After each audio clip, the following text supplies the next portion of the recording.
-1 congruent two 0 mod 7। তাহলে n⁶ congruent two 1 mod 7। দেখো এটা আমি কীভাবে বলতে পারলাম, কেন আমি এটা বললাম, দেখো n⁶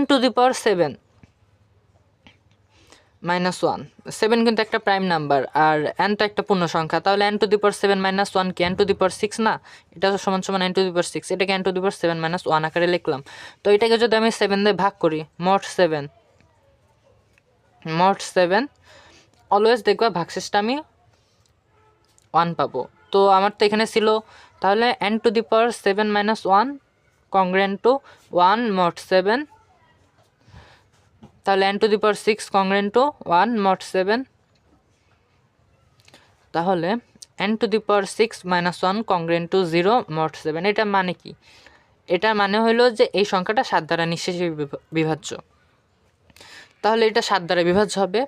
তো একটা জিনিস চিন্তা, যদি nটা 7 হয়ে যায়, nটা যদি নিজেই 7 হয়ে যায় তখন কি হবে? তখন দেখো nটা কিন্তু এটা 7 দ্বারা বিভাজ্য হবে, এটা তখন কিন্তু বিভাজ্য হবে না, কারণ n⁶ -1 এটা কিন্তু 7 দ্বারা বিভাজ্য না। কিন্তু n যখন 7 বা 7-এর গুণিতক হবে তখন কিন্তু এই n নিজেই বিভাজ্য 7 দ্বারা, তখন আর এটা বিভাজ্য হওয়া লাগবে না।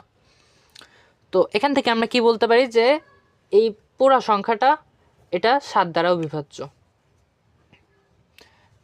আচ্ছা, ডিভিজিবল বাই 7। তো দেখো ফার্স্ট কেসে আমরা পাইছিলাম যেটা 6 দ্বারা বিভাজ্য, সেকেন্ড কেসে পাইছি এটা 7 দ্বারা বিভাজ্য, তাহলে দুইটা কেস কম্বাইন করলে পাবো যে সংখ্যাটা 42 দ্বারা নিঃশেষে বিভাজ্য।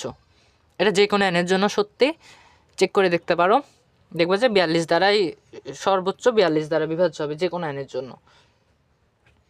তো চলো একটা কেস চেক করি যে n = 2 হইলে কি হয়।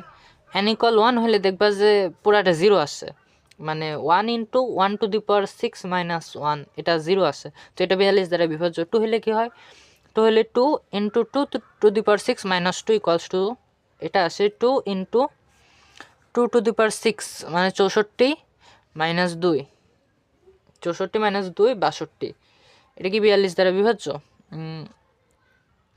আচ্ছা দাঁড়াও, ও এটা তো 1 হবে, n তো কমন নিছি, 1 হবে, তাহলে 63 আসে। আচ্ছা, তো 2 × 63 এটা একটু ভাঙায় লিখি, তাহলে 7 নং 63, আচ্ছা 42 দ্বারা বিভাজ্য।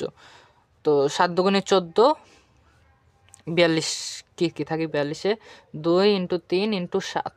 আচ্ছা, আর এটাতে থাকে 2 × 7 × 3 স্কোয়ার। আচ্ছা দেখো 2 দ্বারা 2 বিভাজ্য, 7 দ্বারা 7, 3 দ্বারা বিভাজ্য, হ্যাঁ এটা 3 দ্বারা